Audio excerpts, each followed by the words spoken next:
Labrīt, skatītāji! Sveiciens trešdienas rītā.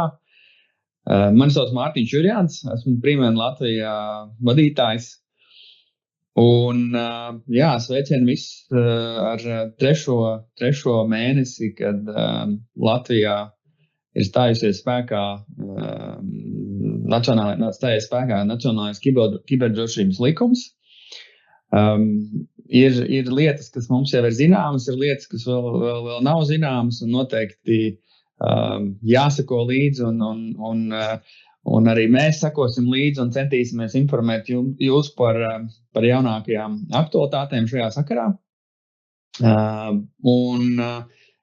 Tas, kas ir svarīgākā lieta šodien, viena no svarīgākajām lietām šodien, vēlos paziņot, ka mēs arī plānojam un turpināsim šo tēmu attīstīt arī tālāk, un esam izveidojuši webināru sēriju par NIS2, par kiberdrošības likumu, un gan sākam jau šogad, neatliekam lietas, ko varam sākt jau šogad, sākam šogad un turpināsim arī visu nākamo gadu līdz pat oktobrim par daudz dažādām tēmām. Par kādām, par tām arī tūlīt pastāstīšu. Ātri atgādinu dažus, tie, kas ir pirmo reizi mūsu webināros, tad atgādināšu, ka droši uzdodat arī savus jautājumus. Tos mēs ļoti novērtējam un arī pēc jautājumiem saprotam, kas tad ir tās lietas, par kurām varbūt mums būtu jāstāsta vairāk vai jāfokusējās vairāk. Jautājumus varat uzdot šajā te Q&A sadaļā. Centīšos kaut kādus dažus jautājumus varbūt uzdot pašu webināru laikā, bet principā tā jautājuma un atbilžu sadaļa mums ir atstāta uz beigām, bet droši iesūstat tos jautājumus jau visu webināra laikā. Jā, atgādinu arī, ka webinārs tiek ierakstīts un dažu darba dienu laikā pēc webināra notikuma arī visiem tiks izsūtīta saite, kas pieregistrējās, tiks izsūtīta saite uz webināru ierakstu, kā arī tie, kas varbūt nebija reģistrējušies, tad tie varēs noskatīties webināru arī mūsu mājaslapā. Zem sadaļas interesanti un svarīgas lietas, tad tur mums būs šie webināri un tad meklēt gan šo, gan arī visus citus iepriekšējos webinārus, kas mums ir notikuši. Burtiski pāris vārdos, kā es teicu, par tiem cilvēkiem, kas varbūt pirmo reizi pieslēdzas mūsu webinārā, un vismā redzējām, ka šajā reizē to ir gan arī daudz, kas ir Primēn. Primēn ir IT ārpakalpojumu uzņēmums. Mēs tātad esam visās 3 Baltijas valstīs ar birojiem Tallinā, Rīgā un Viļņā, arī Tartu īstenībā ir arī mums mazāks birojs, bet kopā mums strādājam gan ar mazo vidējo biznesu, gan ar lielākiem uzņēmumiem, ap 100 darbiniekiem kopā pa visām 3 valstīm mums ir. Un kāpēc runājam par kiberdrošību? Nu, kiberdrošība ir gan mūsu pašu, kā saka, DNS iekodēts iekšā.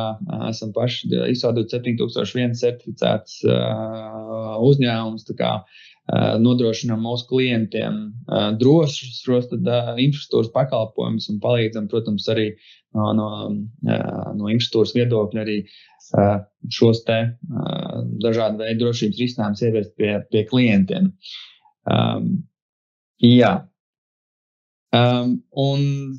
Šīs te dažādas tēmas, par kurām esam jau iepriekš runājuši un arī īsumā piedalījāmies kiberdrošības konferencē pagājušajā nedēļā, ko rīko aizsardzības ministrija. Tad daudzi uzņēmumi, es teiktu tā, vai daudzām iestādēm NIS kiberdrošība varbūt nav tāds liels jaunums, un tur ir varbūt lietas vienkārši, kas ir varbūt nedaudz jāpielāgo vai jāpārskata, bet daudzām nozarēm šis ir, teiksim tā, gana jauna lieta. Tā situācijas ir gana dažādas, ir tātad uzņēmumi, kur varbūt par kiberdrošību jau ir domājuši, ir investējuši savu laiku un kaut kāds resursus, gan kaut kādos risinājumos tam līdzīgi, bet, teiksim, dokumentācija, procesi nav aprakstīti un īstenībā teiksim, tā pēctetība nav nodrošināta. Ir atkal uzņēmumi, kur daļa dokumentācijas kaut kāda ir, bet tad ir jāpapildina to ar kaut kādām papildus lietām. Dažiem tas ir pilnīgs jaunums un īstenībā pat nezin ar ko sākt. Un, šodien es teiktu tā, ka zīmīgi arī kiberdrošības pārvaldnieks ir mūsu pirmais webinārs šajā webināru sērijā. Jo es teiktu, ka, ja mēs nezinām pilnīgi ar ko sākt, tad es teiktu, ka kiberdrošības pārvaldnieks ir tā pirmā lieta, kas būtu jādara vai kas būtu jāsameklē, jāidentificē. Tad kurš tad būs mums tas cilvēks, kas būs šis pārvaldnieks? Jo tas cilvēks arī būs tas, kas varēs tālāk saprast, kāda ir esošā situācija, izveidot plānu un tā tālāk. Bet par to mēs arī runāsim sīkāk nākamajā šajā pasākumā. Vēl viena lieta, kas varbūt ir kāds pilnīgi vēl nav pat pārliecināts, vai uz viņu tas attiecās, neattiecās, bet tā kā vēlās kaut kādus pirmos soļus veikt. Nacionālais kiberdrošības centrs izveidojas tādu īsu testu. Teiksim tā, viņš palīdz identificēt kaut kādu sajūtu, varbūt, jeb kaut kādu virzienu. Bet tas ir labs punkts, ko sākt. Es noteikti ieteiktu arī aizvot ar šo testu, aizpildīt un saņemt šo te atbildi. Ja pildot šos te jautājumus, jums jau rodās, tajās atbildēs rodās tādas pārdomas vai jautājumi, varbūt, ka jā, varbūt, ka nē, tad visdrīzāk jums vajadzīga kāds palīgs, kas to var palīdzēt. Es zinu, ka pats kiberdrošības centrs kaut kādā līmenī kapacitātē cenšas arī konsultēt uzņēmumus, kā arī, protams, varat prasīt kaut kādus jautājumus un precizējumus arī mums. Vēl pēdējais laiks mēs ejam iekšā jau par kiberdrošības pārvaldnieku webināru sēriju, ko es pieminēju. Tad šodien 10. decembrī, es atceros 11. decembrī, man kļūda. Bet 11. decembrī ir webinārs par kiberdrošības pārvaldnieku. Janvāra vidū pēc Ziemassvētku un jaunā gada brīvdienām, tad turpinām webināru sēriju, runāsim par tīkla drošību, par VPN un saistītajām lietām. Un tad, kā jūs redzat, uz priekšu mums ir ieplānots dažādu veidu pasākumi par dažādu veidu tēmām. Datumi vēl pagaidām nav paziņot. Šobrīd es jums nevaru visiem pateikt datumus, bet noteikti piesakojiet mums mūsu jaunumiem, doties primen.lv mājaslapā un pašā apakšā jūs tad varat pierakstīties šiem jaunumiem un varēsiet redzēt, sakot līdzi datumiem un arī kaut kādiem jaunumiem saistībā ar šo tēmu. Tā kā sakojiet līdzi. Noteikti būs interesanti, arī mums ir interesanti gatavoties šiem webināriem. Jūs redzat, vai esat gatavi padalīties ar kādu feedback atbildēt savu saiti, kas varbūt ir tās lietas, kas jums papildus būtu vajadzīgas, vai kas ir tās tēmas, kas varbūt ir tādas sarežģītākās, tad droši rakstiet mums un iespējams mēs arī varam iekļaut kādā no webināru sērijām arī jūsu tēmu. Bet daudz vairāk laika netērēšu uz ievadu. Šodien mums ir arī viesis, es pat nezinu, vai viesis, bet mūsu sadarbības partneris Kaspars Ieselnieks. Kaspars Ieselnieks īsumā arī pastāstīs noteikti par sevi, bet ja mēs runājam par kiberdrošības pārvaldnieku, tad noteikti Kaspars ir tas, kas, es domāju, to tēmu var ļoti skaidri un labi izstāstīt no visām pusēm. Tā kā, Kaspar, paldies, ka pievienojies un dodu vārdu tev.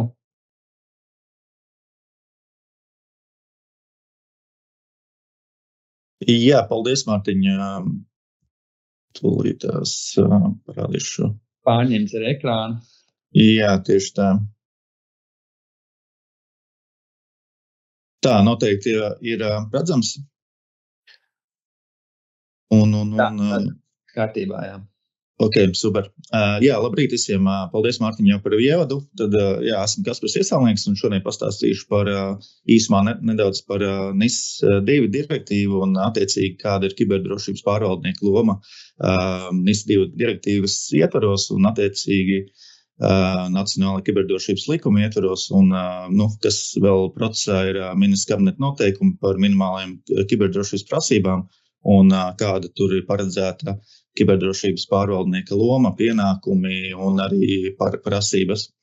Nedaudz īsumā par mums, CITM Advisory, jeb, kā mēs sakam, CITM, esam kiberdrošības un IT audita un IT vadības konsultāciju firma, kur ir veidotas alianses principa.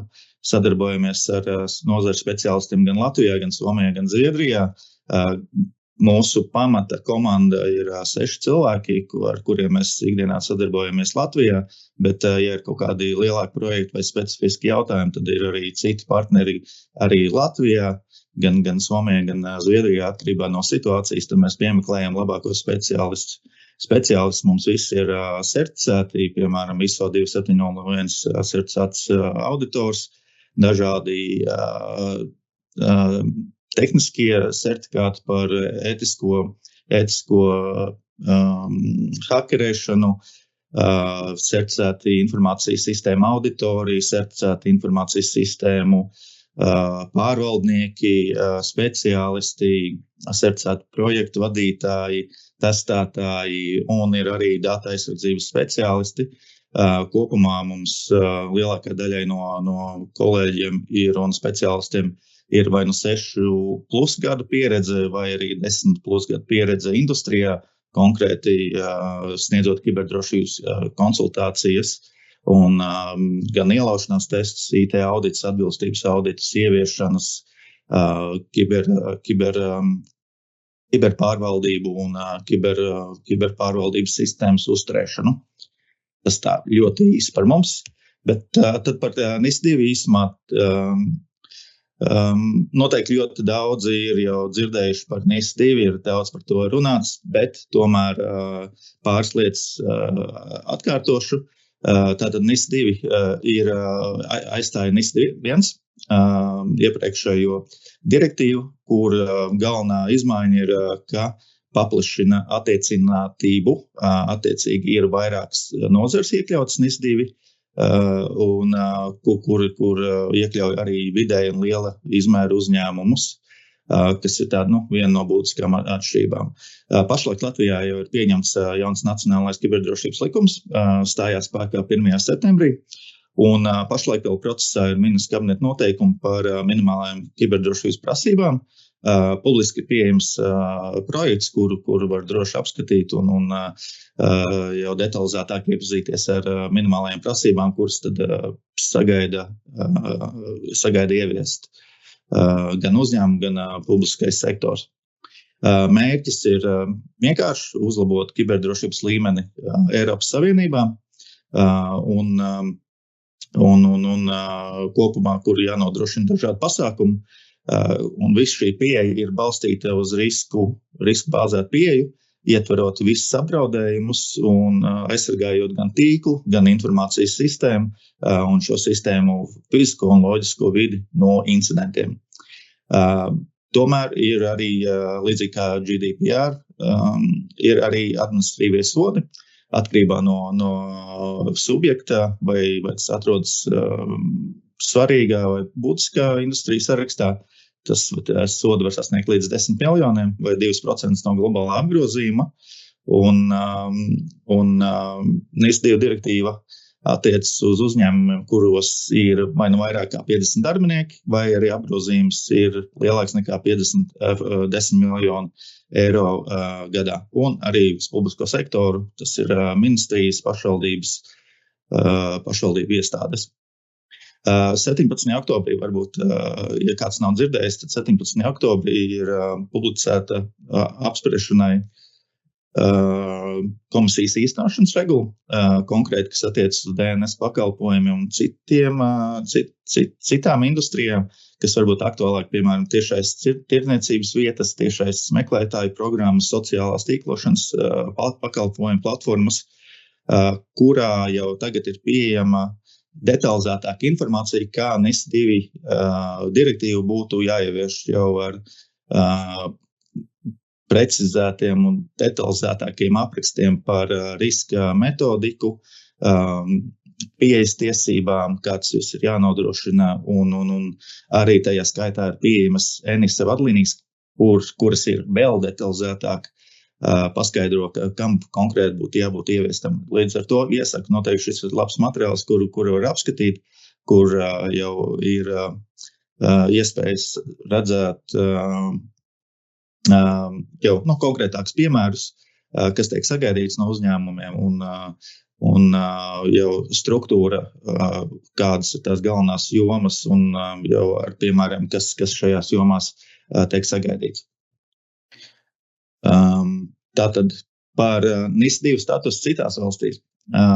Šī gada 28. novembrī Eiropas komisija 23 dalību valstīm izsūtīja brīdinājumu vēstuli par to, ka nav pilnībā šīs 23 dalību valstis pieņēmuši, ieviesuši NIS2 direktīvu. Attiecīgi no tā, vismaz 28. novembrī, varbūt kaut kas ir mainījies, sanāk, ka 4 valstis ir pilnībā ieviesuši NIS2 direktīvu lokālajā regulējumā. Šīs ir, piemēram, Beļģija pabeigusi NIS2 direktīvas ieviešanu. Beļģija ir labs piemērs, kur ir Beļģija izstrādājusi arī platformu Cyber Fundamentals, kur publiski pieejama, kurā ir dažādi uzskats materiāli pieejami, piemēri, kas palīdz uzņēmumiem Beļģijā būtībā ieviest NIS2 direktīvu, un ir dažādi uzskats materiāli, kā es minēju. Lietuva, mūsu kaimiņu valsts, arī ir ieviesusi lokālajā regulējumā NIS2, un viņa gadījumā, kas tāds interesants, ir ka subjektiem pašiem nebūs jāreģistrējās, bet pēc manas izpratnes, cik sapratu, Lietuvas Nacionālais kiberdrošības centrs vai viņa certs vai kā to institūcija sauc, atlasīs paši un reģistrēs uzņēmumus šajā te sarakstā, un uzņēmumiem būs iespēja apskatīt šo sarakstu, ievadīt savu uzņēmumu, pārliecināties, vai mēs esam kā subjekts vai neesam. Itālijas gadījumā arī, protams, ir ieviests lokālais regulējums, bet, kas ir interesanti Itālijas gadījumā, ja, piemēram, subjekti nereģistrēsies līdz nākamā gada februārim sarakstā, ka uz šiem uzņēmumiem atbilst vietējais regulējums, tad Itālija var uzlikt administratīvu naudas sodu līdz pat 0,1% apmērā no subjekta globālā apgrozījuma. Un pēdējā valsts ir Horvātija, pirmā valsts, kas pieņēma vietējā likumdošanā NIS2, un kur Horvātijā pašreģistrācija subjektiem ir līdz 15. februārim.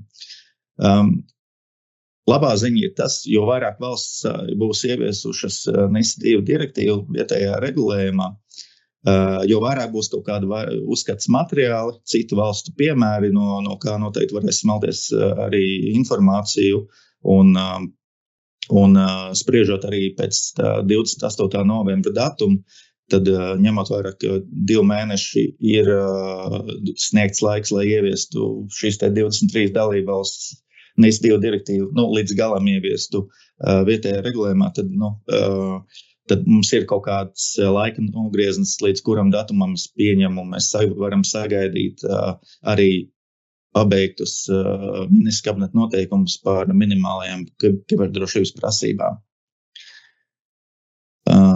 Tātad uz kādām industrijām attiecas, Mārtiņš jau pieminēja šo labo rīku no Nacionālā kiberdrošības centra, NKDL tests, noteikti arī iesaku viņu pamēģināt, un tad būs labs ieskats. Nozares ir divās grupās, ir būtiskās nozares un svarīgās nozares. Uz būtiskām nozarēm attiecīgi ir citi sodi, lielāki sodi, un arī visticamāk būs arī pieprasīts augstākas kiberdrošības prasības. Un svarīgām nozarēm attiecīgi zemāk sodi, un tās kiberdrošības prasības nebūs tik augstas. Šeit ir daži piemēri no būtiskām nozarēm, daži piemēri no svarīgām nozarēm. Es domāju, viņām neiešu cauri. Ar pilnu sarakstu var iepazīties Nacionālajā kiberdrošības likumā. Tur ir pilnvērtīgs saraksts, un noteikti, kā Mārtiņš minēja, var sākt ar testu, tad var ieiet, apskatīt kiberdrošības likumu, un tad jau noteikti būs kāda sajūta, vai atbilst vai neatbilst. Un vienmēr ir jāatceras, kad satiecas uz vidējiem lieliem uzņēmumiem, vai nu virs 50 darbiniekiem ir, vai arī apgrozījums virs 10 miljonu eiro. Un jā, galvenie termiņi, tātad, kas jāievēro, ko ir minējusi aizsardzības ministrija, tātad subjekta atbilstības paziņojums ir līdz 1. aprīlim nākamajam gadam. Šeit ir visticamākais būs kādā brīdī no aizsardzības ministrijas paziņojums, kurā vietā tas ir iespējams, kā to izdarīt, vai tas būs e-pasta veidā, vai tur būs izstrādāts kāds portāls, kur to var veikt. Tad nākamais termiņš ir par informācijas kiberdrošības pārvaldnieku. Jāiesniedz informācija līdz 1. oktobrim. Un līdz 1. oktobrim arī jāveic pirmreizējais pašnovērtējuma ziņojums. Tātad 1. oktobrs ir principā laiks, līdz kuram ir jāveic diezgan liels apjoms ar darbiem. Ja kiberdrošības brieduma līmenis ir, piemēram, zems vai 0, tad noteikti tas darba apjoms, lai mēs varētu pašnovērtējuma ziņojumā pateikt, ka tas mums ir, tas mums nav, šis varbūt mums ir procesā, šī sadaļa mums ir, šī arī vēl procesā, un paskaidrot, kāpēc kaut kāda sadaļa nav, jo pašnovērtējuma ziņojums vismaz ministra kabineta noteikuma projektā ir uz 20 lapas pusēm, un attiecīgi katrā lapas pusē ir virkne ar jautājumiem, un uz katru jautājumu jāsniedz atbilde, un paskaidrojumi, kāpēc kaut kas ir ieviests, kāpēc kaut kas nav ieviests, un tas viss ir jāapraksta. Līdz ar to, lai pašnovērtējumu ziņojumu izstrādātu, pareizāk sakot, lai viņu aizpildītu, tas arī noteikti ir laiks, un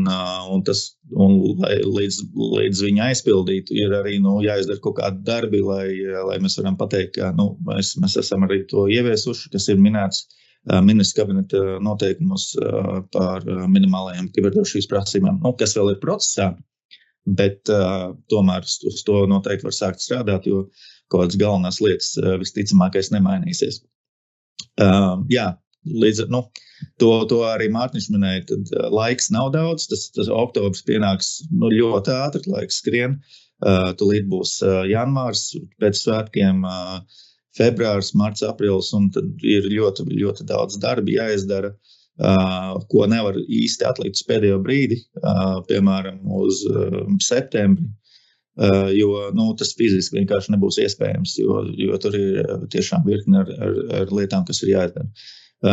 Šo pašnovērtējumu anketu, jeb ziņojumu, pareizāk sakot, aizpilda kiberdrošības pārvaldnieks, sadarbībā, protams, ar uzņēmumu darbiniekiem, departamentiem, lai ievāktu informāciju un aizpildītu arī kaut kādas tehniskās lietas un tā tālāk. Tātad minimālai pasākumi, kas ir jāievieš. Šis ir saraksts no pašas NIS2 direktīvas, kas iekļauj aspekts par riska analīzi un informācijas sistēmu drošības rīcību politikām, incidentu risināšanas, darbības nepārtrauktību, rezerves kopijām, incidentu pārvaldību, piegādes ķēdes drošību, kā mēs strādājam mūsu ārpakalpojumu sniedzējiem, kā mēs viņus pārvaldam, kā mēs izstrādājam sistēmas, kā mēs pārvaldam ievainojamības, ko mēs darām incidentu gadījumā, kāda mūsu kiberhigienas prakse, vai sniedzam apmācības, vai veicam arī kaut kādas testēšanas, vai arī priekšrēšanas simulācijas. Arī attiecībā procedūras uz kriptogrāfiju, ko mēs šifrējam, kad mēs šifrējam, kā mēs šifrējam, cilvēku resursu drošību, piekļuves kontrolas, aktīvu pārvaldību un arī vairāk faktoru autentifikāciju. Šie ir tie pasākumi, kas ir minēti minēti NIS2 direktīvā, un tad valsts attiecībā balstoties uz šiem te pasākumiem izstrādā vietējo regulējumu. Pagaidām no Nacionālā kiberdrošības likuma un ministra kabineta noteikumu projektu par minimālajām kiberdrošības prasībām tā ļoti īsi savalko kopā, kas uzņēmumiem varētu būt tāds būtiskākais.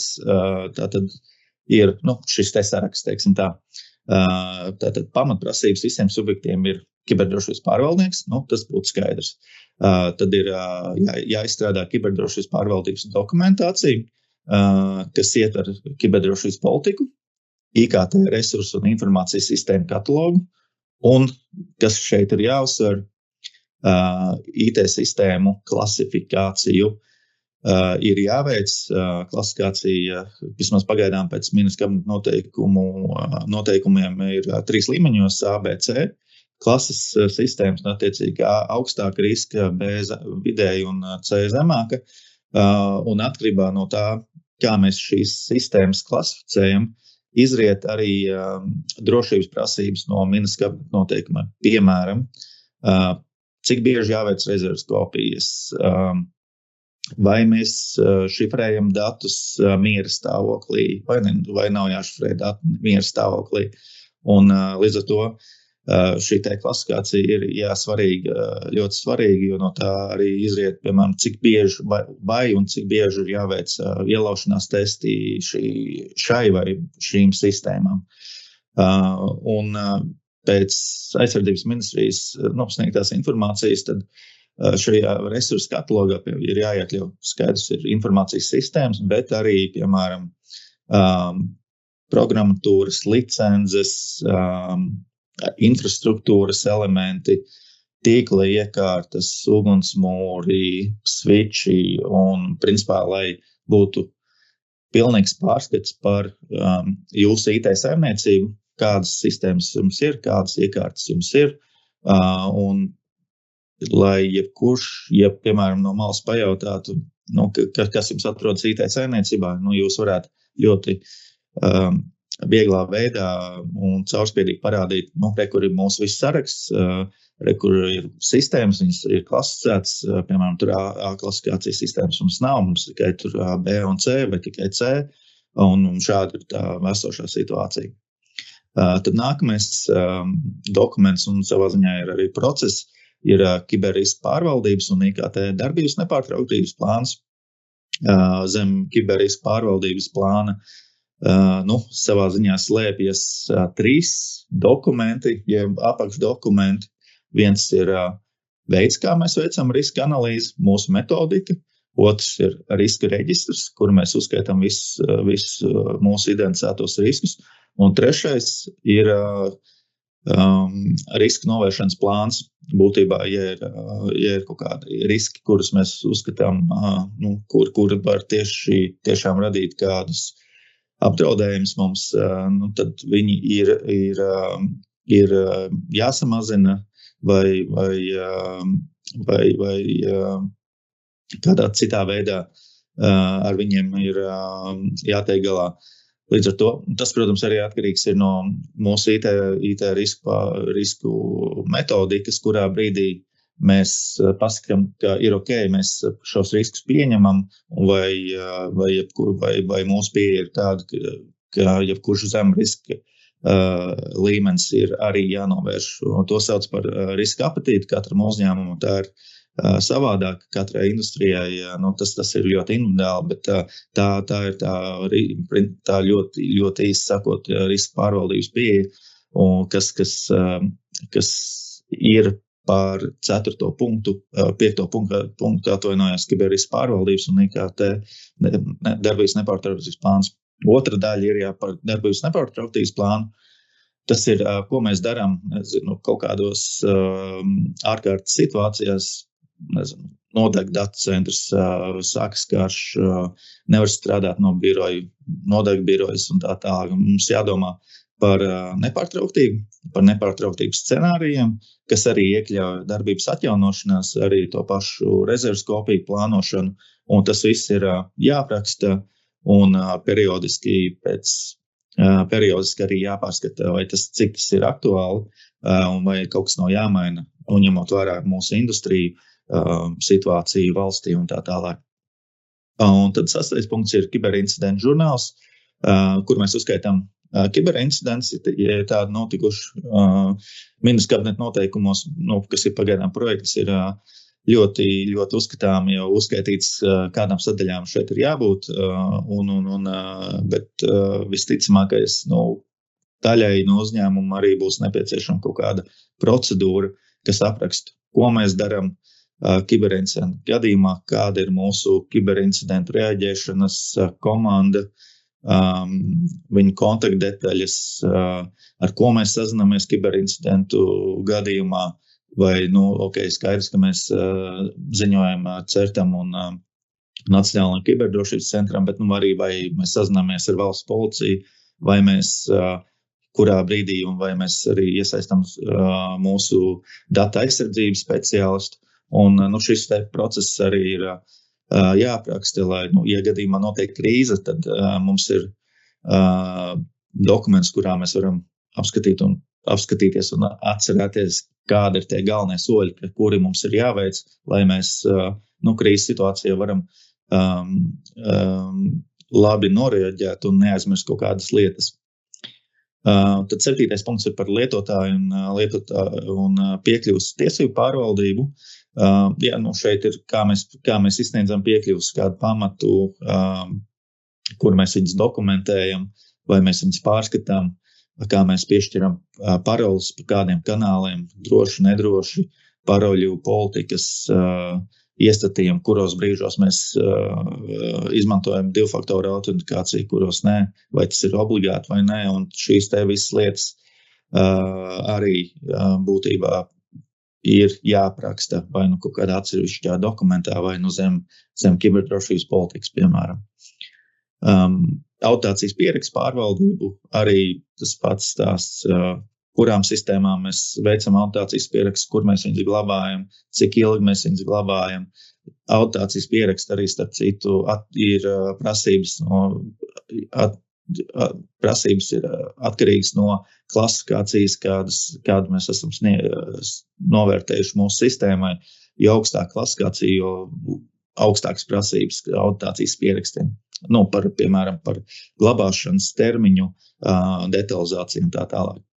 Tad par rezerves kopiju pārvaldību, cik bieži mēs veicam kopēšanu, vai mums ir kaut kāds attālināts datu centrs, vai mēs arī veidojam kopijas un kaut kur glabājam bezsaistē, un kāds ir rezerves kopiju rezerves kopēšanas pieeja mūsu un visu šīs nianses, un šeit arī līdzīgi kā autācijas pierakstiem, atkarībā no veida, kā mēs esam klasificējuši mūsu IT sistēmas, tad arī prasības rezerves kopiju rezerves kopijām var atšķirties, cik bieži un vai mums tur ir 3 kopijas obligātas vai 2 vai var iztikt arī ar vienu. Būtībā tikai strādājam produkcijā. Un tad 10. punkts ir apmācības. Vismaz reizi gadā darbiniekiem ir jāsniedz apmācības. Šeit arī, protams, vēl ir aspekts par to, ka apmācību būtu arī vēlams sniegt pirms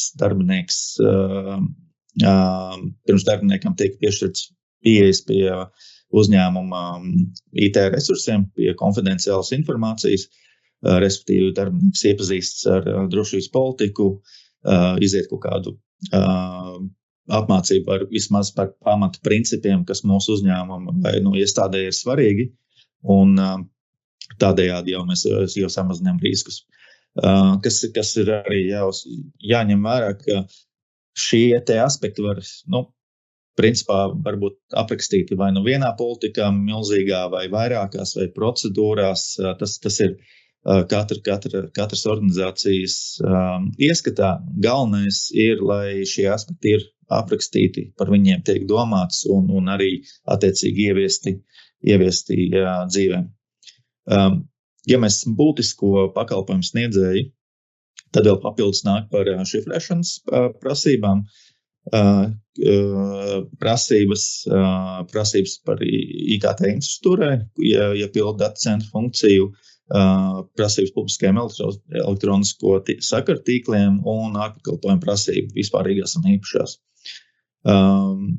Un tad citi ir par kiberincidentu vadību, kiberincidentu nozīmīgumu, kritēriju, kiberincidentu ziņošanas kārtību, respektīvi, ka ja notiek kiberincidents, tad pēc jaunajiem Miniskam noteikumiem, atkarībā kāda būs tā gala versija, tad ir jāveic ziņošana. Tur, ja ir būtisks incidents noticis, tad agrīnā ziņošana būs 24 stundu laikā, tad pēc tam ir pirmreizējais ziņojums 72 stundu laikā, un tad mēnešu laikā ir tāds gala ziņojums jāizstrādā. Bet tas ir būtisku incidentu gadījumos. Jā, un tas ir un arī tiks aprakstīts jau konkrēti Minas kabineta noteikumos gala versijās, bet pagaidām arī var apskatīt esošo projektu, kur tas viss jau ir uzskaitīts, bet tas viss ir jāņem vērā un arī jāpielāgo katrās organizācijas iekšējos procesos un jāpielāgo, un galvenais par to ir jāatcerās. Un tagad esam nonākuši līdz kiberdrošības pārvaldnieka lomai. Šeit uzreiz saku, ka loma ir aprakstīta, ņemot informāciju no Nacionālā kiberdrošības likuma un Minas kabineta noteikumiem, kur ir teikts, ka par kiberdrošības pārvaldību nodrošina un atbild subjektu vadītājs, respektīvi, tas nozīmē, ka subjektu vadītājs ir atbildīgs par to, ka ir jāatrod kiberdrošības pārvaldnieks, ka mums ir tāda loma uzņēmumā, un attiecīgi šis kiberdrošības pārvaldnieks jau pārņem uzdevumus, kas ir saistīti ar kiberdrošību.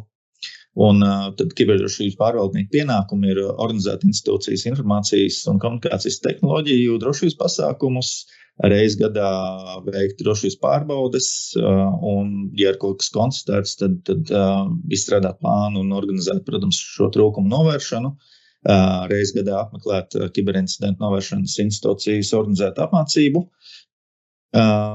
kiberdrošības jautājumos, un neretāk reizi gadā veikt darbinieku apmācības, protams, ko es arī pirms tam minēju, ka jādomā arī pirms mēs sniedzam kaut kāds piekļuvas jauniem darbiniekiem pie mūsu resursiem, būtu vēlams iepazīstināt ar kiberdrošības, mūsējo kiberdrošības politiku, kaut kādiem pamatprincipiem, ko var darīt, ko nevar darīt, drīkst pārsūtīt e-pastu, savu privāto e-pastu, drīkst reģistrēties ar uzņēmumu kontu kaut kādos sociālos tīklos, un vesela virkne ar jautājumiem un darbībām, ko drīkst, ko nedrīkst un tā tālāk. Un pagaidām arī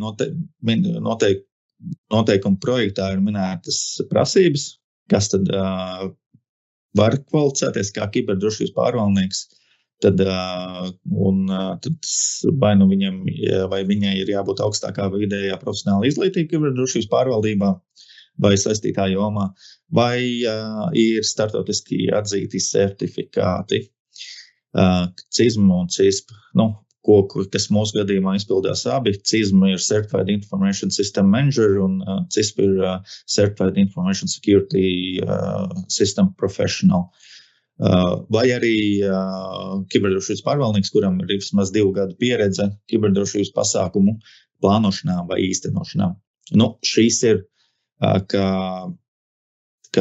minēts Minas kabineta noteikumu virsrakstā minimālās prasības, jo arī viss iepriekšējās prasības, ko es minēju, viņas ir minimālās. Tas ir, ar ko būtu jāsāk. Jebkas, kas ir vairāk, tas jau, protams, tikai ir par labu. Kaspar, Edgars jautāja jautājumu, kas vienkārši pie šī slaida, man liekas, ļoti labi iedarās. Jautājums ir, vai kiberdrošības pārvaldniekiem drīz būtu nozīmēts darbinieks no IT infrastruktūras, vai viņam ir jābūt neatkarīgam no IT infrastruktūras? pārvaldniekam nozīmēts darbinieks no infrastruktūras. Vai kiberdrošības pārvaldnieks, varbūt IT vadītājs, piemēram, vai kāds no administratoriem, kas ir tā kā infrastruktūras komandā. Jā, te būs laikam divas atbildes. Labā praksa, protams, saka, ka kiberdrošības pārvaldniekam ir jābūt pilnīgi neatkarīgam, jo viņš savā ziņā pieskatā IT funkciju, IT departamentu. Vai viņi arī ievēro visas politikas procedūras, ko mēs esam noteikuši, vai noteikti droši izstrāde, vai mēs veicam testēšanu pirms kaut kas tiek palaiks produkcijā. Un kiberdrošības pārvaldniekam viena no tādām lielām lomām ir kontrole arī. Un kontrole un plānošana. Un attiecīgi, lai būtu šī te neatkarība, tad kiberdrošības pārvaldnieks vēlamā situācijā atskaitās vadībai, vai tas ir uzņēmuma vadītājs vai finanšu direktors vai kāds cits no vadības līmeņa. Bet labā praksa vienmēr ir minējusi, ka, lai nebūtu interešu konflikti un būtu savā ziņā kiberdrošības pārvaldniekam neatkarība, tad ir šī te tiešā atskaitīšanās vadībai augstākai. Nevis IT vadītājiem. Bet otrs, skaidrs, ka kiberdrošības pārvaldnieks ikdienā sadarbojas ar IT departamentu, lai, izveidot un saprast, vai, šādu rezerves kopijas risinājumus mēs ar pašreizējiem resursiem varam izveidot vai nevaram. Lai nodrošina piekļuvas auditācijas pierakstiem. Tas viss iet roku rokā ar IT departamentu un, protams, ikdienā kiberdrošības pārvaldnieks ļoti cieši strādā ar IT tiešām departamentu. Vairāk droši vien par to, ka šobrīd likums to tā kā nepasaka, ka viņš nedrīkst būt, bet, paldies, tā bija otrā daļa. Manai atbildēja, ka otrā daļa ir tiešām likums pagaidām vismaz tiešā tekstā to nepasaka. Ministrs kabineta noteikumos arī tā īsti starp rindiņām lasot, nekur tas neparādās. Bet varbūt gala versijā tas būs.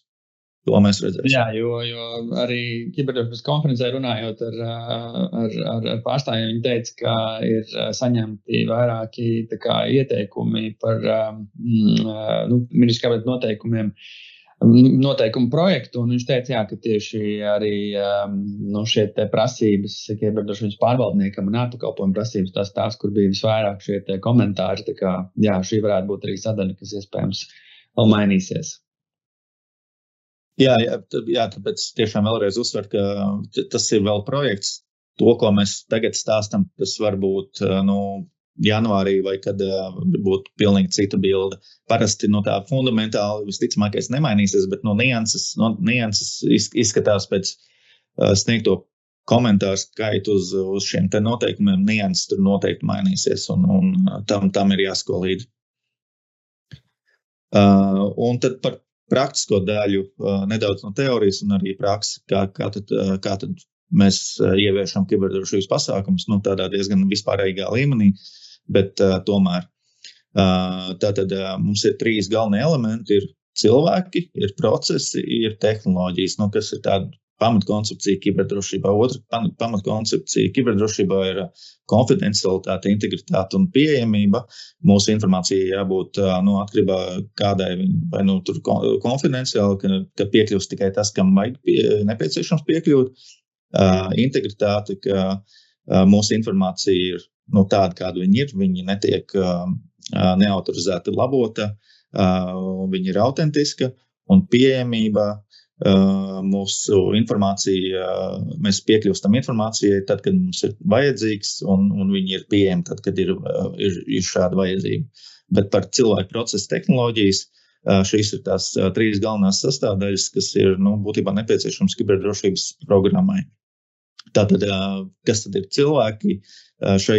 No šīs perspektīvas tās personas, kas ir iesaistītas kiberdrošības uzturēšanā, vadībā, darbinieki, IT speciālisti, IT departaments, vadība un, protams, tas pats kiberdrošības pārvaldnieks. Darbiniekiem ir jāievēro drošības politikas, speciālas pārvaldes sistēmas, ievieš viņas uztur, vadība veicina drošības kultūru. Un šis te aspekts no vadība, ka veicina drošības kultūru, ir kritisks, jo dzīvē tā tiešām ir atkarībā no vadības uzstādījuma un attieksmi ļoti, ļoti, ļoti daudz, kas mainās uzņēmumos saistībā ar kiberdrošības kultūru un kā paši darbinieki uztver to. Un galvenā izaicinājuma zem cilvēku sadaļas ir nepietiekams apmācības, iekšējie draudi un, protams, speciāls trūkums. Process, tātad tas ir darbplūsmas procedūras, kas nosaka, kā tiek pārvaldīta kiberdrošība. Šeit ir gan dokumentācijas aspekti, gan, protams, arī kā mēs to darām konkrēts process, kādas mums ir kontrolas ieviestas procesos, kāda ir secība.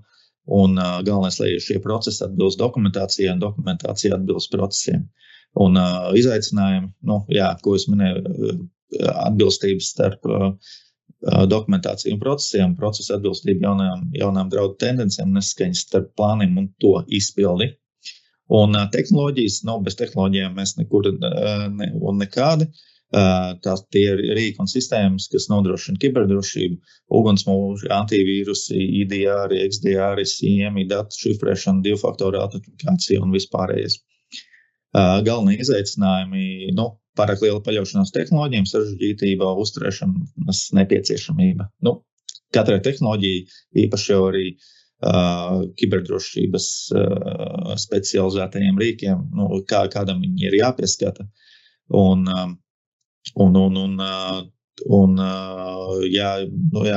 IT departamentam vienmēr ir arī izaicinājumi, tur sakot līdz atjauninājumiem, uzstādīt atjauninājumus, tad kiberdrošības pārvaldnieks ir vēl viena kontrola, kas pārliecinās, ka mums ir atjauninājumi, vai veicot ievainojamību skenēšanu, vai kā savādāk pārliecinoties par to, ka mūsu sistēmas ir drošas. Un tā pamatdoma ir, ka šiem visiem 3 elementiem ir jābūt līdzsvarā. Mēs nevaram tikai pateikt, mēs investēsim visas tehnoloģijas, mēs būsim droši, bet tad cilvēki nebūs apmācīti, nospriedīs vienu pogu un darba stacija tiks sašifrēta, vai nedod Dievs, viss tīkls tiks nošifrēts. Visam ir jābūt tādas, vai arī, piemēram, mums ir tehnoloģijas, bet mums nav īsti process, kur mēs, aprakstam nosakam atbildīgo, kurš šo tehnoloģiju ikdienā uzturēs un sekos līdz, incidentiem vai konfigurācijai. Līdz ar to visam ir jābūt līdzsvarā, un attiecīgi bez cilvēkiem trūkst uzraudzības, kontrolas, reaģēšana, bez procesiem rīki un cilvēki darbojas nesaskaņoti, un bez tehnoloģijām, nav iespēja cīnīties pret apdraudējumiem, jo mums ir jābūt proaktīviem rīkiem, drošiem rīkiem un drošai IT saimniecībai, lai nerastos kiberincidenti. Un kā mēs strādājam, tad mēs principā sākam ar esošās situācijas apzināšanu, saprotam, kāda jums ir IT saimniecība, saprotam, kāds ir jums vispārīgais kiberdrošības briedums, sastādam plānu un tad būtībā virzamies uz tā plāna izpildu, ko mēs kopīgi vēlamies sasniegt. Un tad jau procesa laikā, protams, var rasties kaut kādi specifiski jautājumi, par ko jau elastīgi pēc fakta mēs sadarbībā ar klientu jau meklējam risinājumu. Un tad pirmspēdējais slaids. Bieži vien ir tās pārdomas kiberdrošības pārvaldnieks štatā vai kā ārpakalpojums, plus, mīnus, ka tas ir vajadzīgs, ka tas nav vajadzīgs. Varbūt kāds no mūsu pašu darbiniekiem to var izdarīt, šos te pienākumus.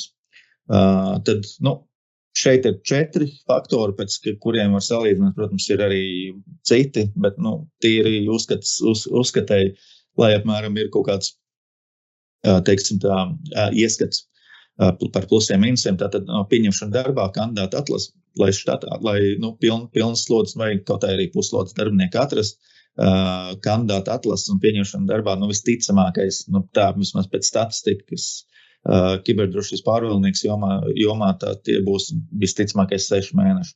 Ārpakalpojumu gadījumā, ja juristiem vienam pret otru nav nekādas būtiskas pretenzijas par līgumu, tās ir 2 nedēļas, un mēs sākam darbu.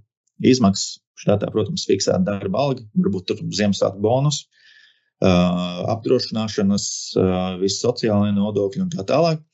Ārpakalpojumā rēķins plus PVN, un izmaksas ir mērogojams atkarībā no plāna, atkarībā no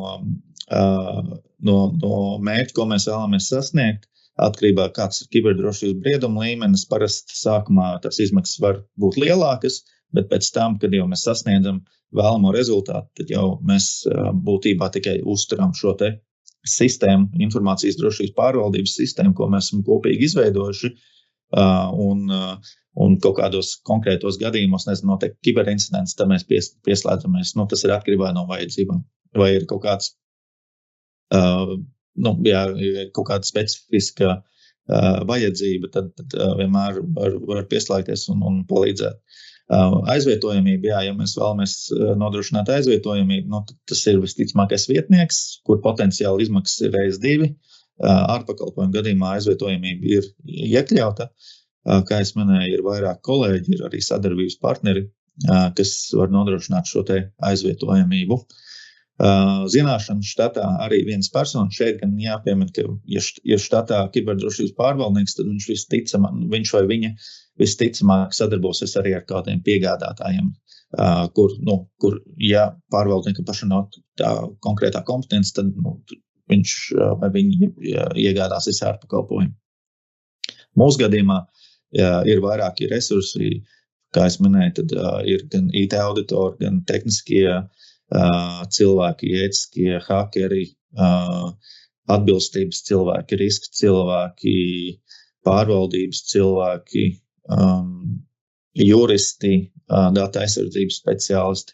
Līdz ar to tādu lielo spektru no tipiskiem jautājumiem un izaicinājumiem kiberdrošībā mēs noteikti pārklājam ar pamatkomandu. Ja nē, tad mums ir vairāki partneri, sadarbības partneri, ar kuriem mēs vienmēr varam sazināties un operatīvi risināt situāciju.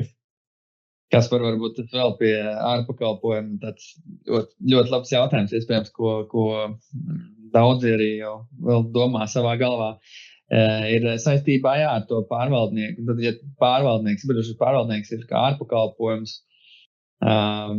vai šim uzņēmumam jāpievieno šis arī kā risks un kaut kā jāvada varbūt tas risks?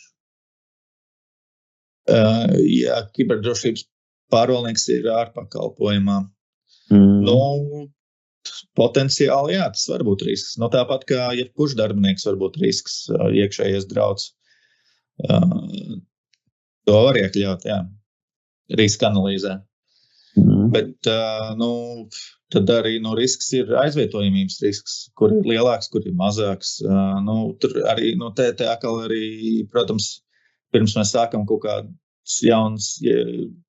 slēgt jauns līgums ar piegādātājiem, mēs izvērtējam piegādātājus, veicam kaut kādu analīzi, cik viņš ir uzticams, vai ir kaut kāda pieredze, vai tur darbinieki ir certificēti speciālisti. Un tad mēs veicot šos te pasākumus, mēs jau secinām, vai tas risks ir augsts, vidējs vai zems. Ja viņš ir augsts, tad noteikti tāda ārpakalpojuma piegādātāji, mēs nestrādāsim. Tur ir, var vairākas risks izvērtēt, gan konkrēti par kiberdrošības pārvaldnieku ārpakalpojumus, gan kā vispār piegādātāja risks, un viņi arī ielikt riska analīzē.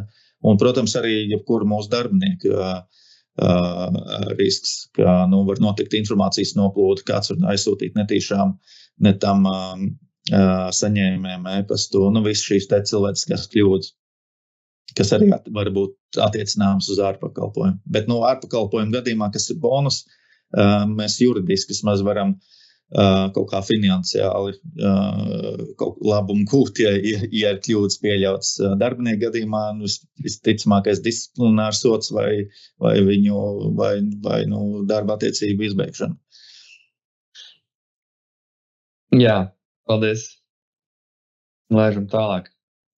Mums vēl ir jautājumi, un es atgādināšu, ka tos pārējais jautājums atstāsim uz beigām. Vēl daži slaidi mums ir, un tad ķersimies klāt. Jā, tad pēdējais tāds īstais reklāmas slaids. Jā, ir citi kiberdrošības pakalpojumi, drošības testēšana, sociāla inženierija, pikšķerēšana, simulācijas, apmācības, drošības konfigurācijas pārskati, kiberdrošības stratēģijas, tad veicam IT audits, atbilstības audits pret dažādiem standartiem, labo praksi vietēju un likumdošanu. Arī ieviešam un palīdzam uzturēt ISO 27001 certifikāciju klientiem, un tad ir IT vadības konsultācijas, IT stratēģijas izstāde, dažādu veidu pētījumu, sistēmu salīdzinājumi pret esošo sistēmu, vai ir kas tirgu lētāks, labāks, piemēram, atrodams kvalitātes kontroles, projektu vadības un daudz un dažādas citas konsultācijas, kuras nav visas uzskaitītas šeit. Noteikti varam pielāgoties pēc klientu vajadzībām, jo pakalpojumi konsultāciju biznesā var būt ļoti, ļoti specifiski, un tad katru uzdevumu varam noteikti pārunāt ar mums. No manas puses tagad gan viss. Paldies! Super! Vēl burtiski viens slaids no manas puses, un tad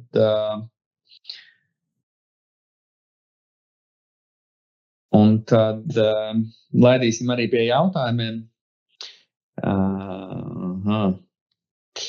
Laidīsim arī pie jautājumiem, bet jā, tad Kaspars jau ieskicēja, principā varam palīdzt, tie uzņēmumi vai tie pārvaldnieki vai vadības cilvēki, kur šodien mums ir pieslēgušies, un tad, kā jau Kaspars arī minēja, tad varam palīdzēt šo te saprast šī brīža situāciju, kas ir tās lietas, kas iztrūkst, tas ko būtu, un tad arī izstrādāt šo te plānu. Kas ir tās, teiksim, pirmās prioritātes lietas, ar ko būtu jāsāk, un lai būtu šī atbilstība. Attiecīgi, protams, būs visdrīzāk, ka katrā uzņēmumā būs vai izmaiņas kaut kādas arī infrastruktūrā jāveic, vai arī, teiksim, kaut kādās procedūrās, vai būs arī šī dokumentācija jāizveido, vai arī jāpārtājas. Arī tādi gadījumi ir bijuši, kad tā dokumentācija varbūt pat ir izveidota pirms kaut kāda laika, bet daudz kas infrastruktūrā mainījies, bet dokumentācija nav papildināta. Tā kā, protams, ka jāsaprot, ka, protams, tas pirmais brīdis, lai sagatavotos, ir ceļš, ka mums tas gatavības līmenis ir zems, lai sagatavotos, noteikti tur ir diezgan daudz darba jāiegulda, bet jāsaprot arī, ka IT drošība nav kaut kas tāds, ko mēs varam izdarīt un pabeigt. Tad ir jāveic periodiski gan šīs skenēšanas, tāpat uzņēmumos tiek ieviestas jaunas sistēmas, attīstītas esošās to funkcionalitāti. Tāpat arī mākslīgais intelekts, par ko es zinu arī, ka daudz uzņēmumi, teiksim tā, ir uzņēmumi, kas domā, ir uzņēmumi, kas jau ir spēruši kaut kādus pirmos soļus. Protams, ka tā iespēja mākslīgam intelektam ir ļoti liela, tas potenciāls, bet, protams, ka mums ir jāsaprot arī šī drošības sadaļa, arī diezgan daudz risku īstenībā mākslīgais intelekts pavalk savu līdzi. Un arī es teiktu tā, ja arī uz jums neatiecās NIS2, es teiktu, labi, protams, ir prasības, iespējams, kuras jums tad nav jāpild, teiksim, par to pašu, varbūt ziņošanu, bet arī tur ir jāizvērtē visdrīzāk. Bet liela daļa šo prasību, es teiktu, nav nekas īpaši pārspīlēts, un tās ir, teiksim, tādas labās prakses arī lietas. NIS2 ir uz ISO 27001 bāzēts, teiksim, šīs te prasības ir bāzētas uz šo ISO standartu, līdz ar to gan šī dokumentācija procesi, gan arī šī kaut kāda tehnoloģiskie risinājumi, par kuriem tu runā, kā rezerves kopēšana un tam līdzīgi. Es domāju, ka tas ir tikai labā praksa un katrā uzņēmumā, kuram ir svarīgi šie dati, ir kaut kādas sistēmas un kurš uzņēmums domā par kaut kādu šo pēctecību vai ilgtermiņā darbību. Tās ir lietas, kas būtu jāievieš vai vismaz jāpārdomā, jāizsver vai šo te labumu mēs varam gūt. Ja es teiksim tā, drošība visdrīzāk ir nevis tāds īstermiņa labuma gūšanai, bet noteikti salīdzina bieži vien ar tādu kā apdrošināšanu. Neviens nekad nevar būt pārliecināts, ka viņi nekad neuzlauzīs. Visdrīzāk viena, otra vai trešā veidā kaut kādi incidenti būs.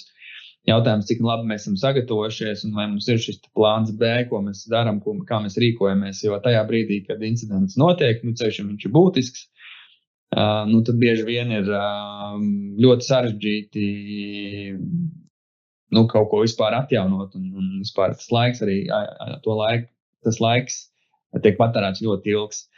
Un īstenībā arī, ja mēs runājam tieši par mazo vidējo biznesu, vismaz tā globālā statistika rāda, ka diezgan liels procents arī vispār nevar turpināt šo savu darbību pēc tādiem būtiskiem incidentiem. Tā kā padomājam par to plānu, ko tad darīt jau tagad, lai tajā brīdī, kad notiek šis incidents, lai mums būtu skaidra rīcība, kā tad mēs rīkojamies.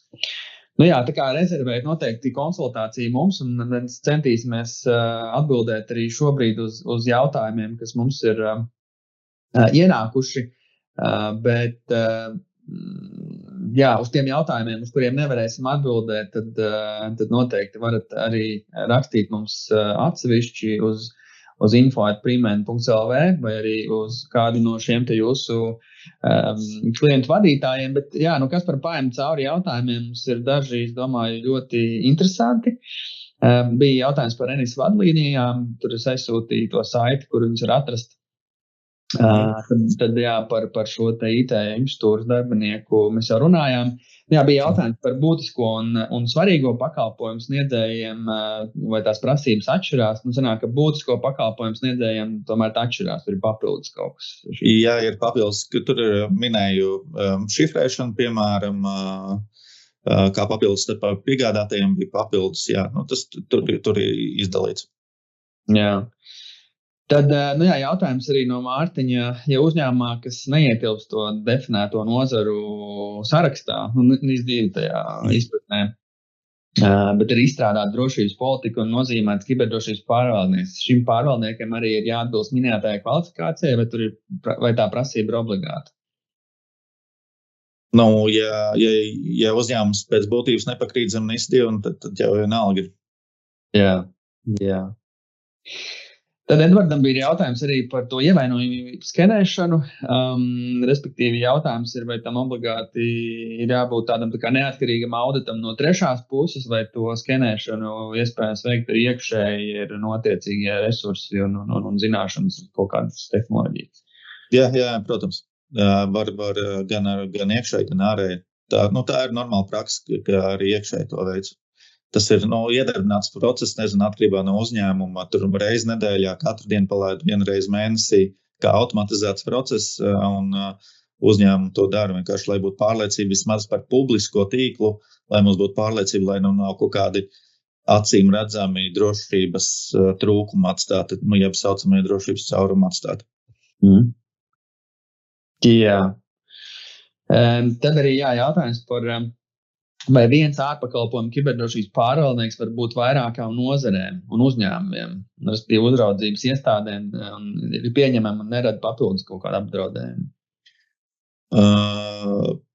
Tā tad var, un pēc aizsardzības ministrijas teiktā, rakstiski ne, bet mutiski, tad Viņi tad redz, ka viens kiberdrošības pārvaldnieks nevarētu vairāk nekā 6 vietās būt, respektīvi 6 uzņēmumos, vai institūcijās, vai vienalga iestādēs. Tas ir viņa vienīgais tāds pagaidām viedoklis, ka, ja būs vairāk par 6 vietām, viens un tas pats kiberdrošības pārvaldnieks, tad varbūt viņiem sāks rasties jautājumi. Tas tā kā nav šobrīd nodefinēts ne projektā, ne likuma projektā, ne pašā likumā, bet iespējams, ka tur varētu būt kaut kādi papildinājumi.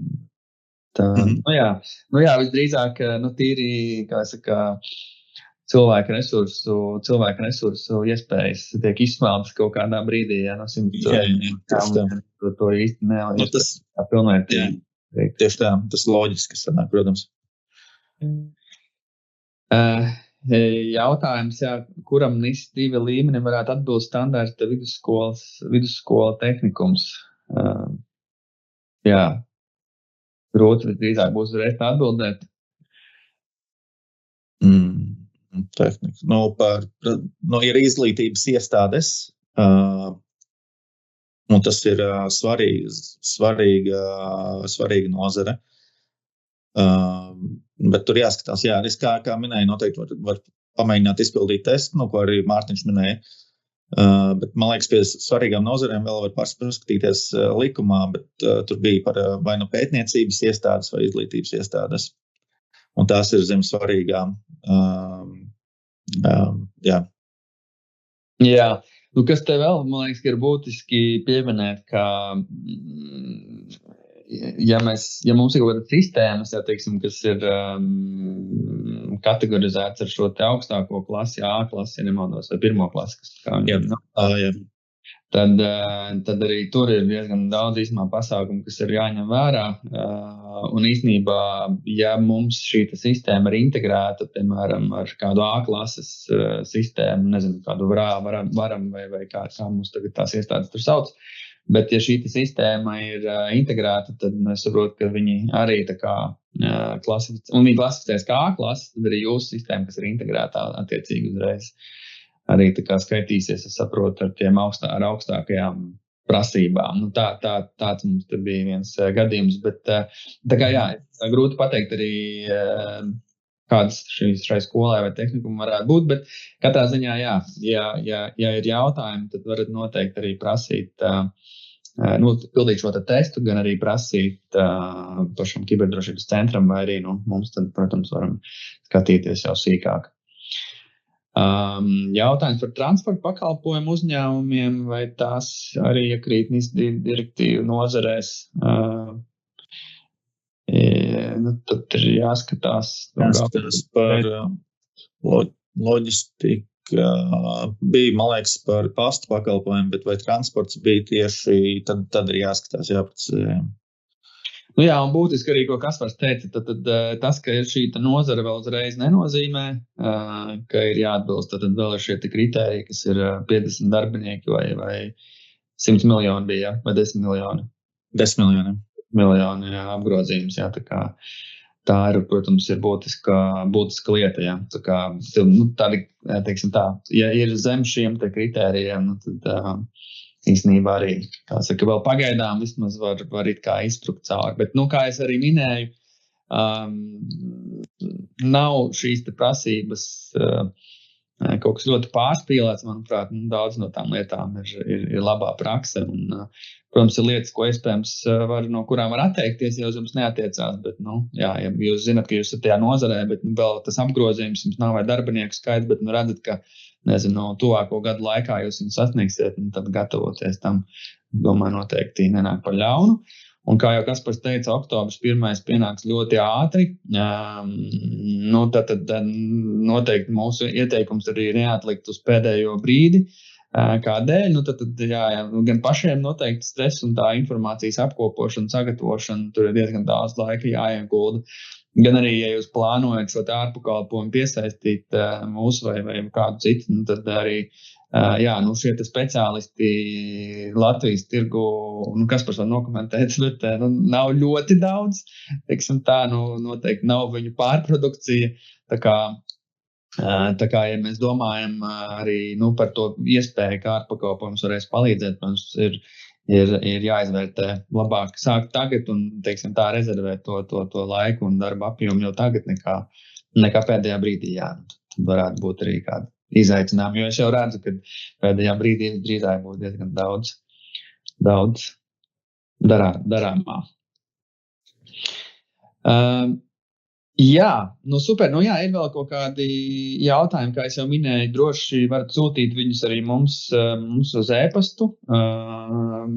It kā esošajiem visiem izgājam cauri, kā es teicu, jā, nu jums ir tāda specifiska jau par jūsu iestādi vai uzņēmumu, tad nu, tur ir jāskatās atsevišķi, tur ir vēl detaļas noteikti, kas mums tad ir jānoskaidro.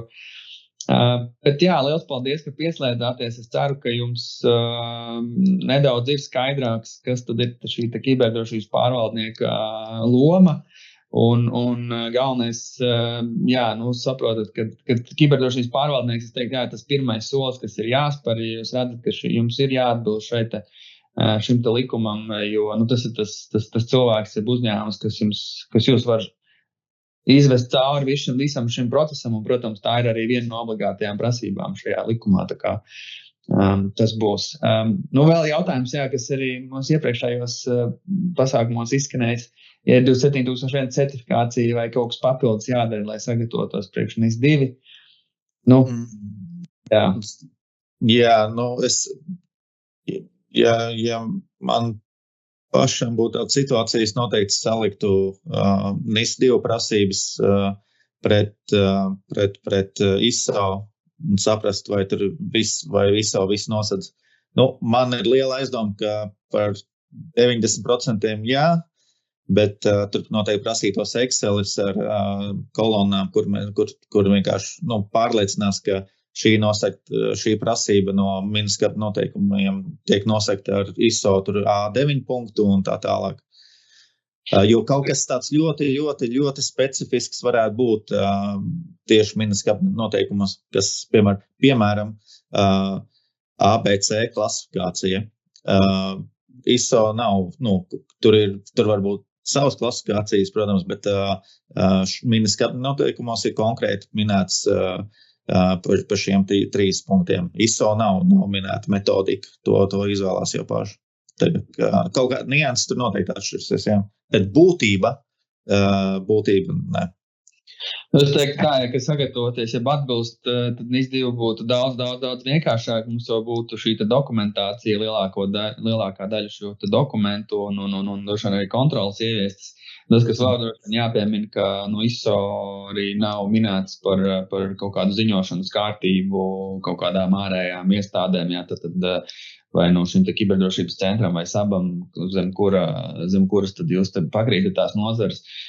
Tā kā jā, es teiktu, ka tā sagatavošanās tas būtu daudz vienkāršāka, bet tāpat tur ir lietas, kas ir jāpielāgo, vēl jāpapildina. Tā kā, jā, tā gluži tā apstiprināt uzreiz laikam nevarētu. Nianses viennozīmīgi tur ir, jā, tieši kāds saka. Super. Liels paldies tad visiem, kas arī noklausījās līdz galam. Ceru, ka bija noderīgi. Sakojot līdzi arī nākamajām sērijām, kā jau minēju, pierakstieties uz mūsu jaunumiem. Un, jā, ja rodās vēl papildus jautājumi, esam noteikti atvērti arī palīdzēt un sadarboties. Tā kā paldies, Kaspar. Un jauku dienu visiem atlikušo nedēļu. Uz redzēšanos. Tā. Vislabāk.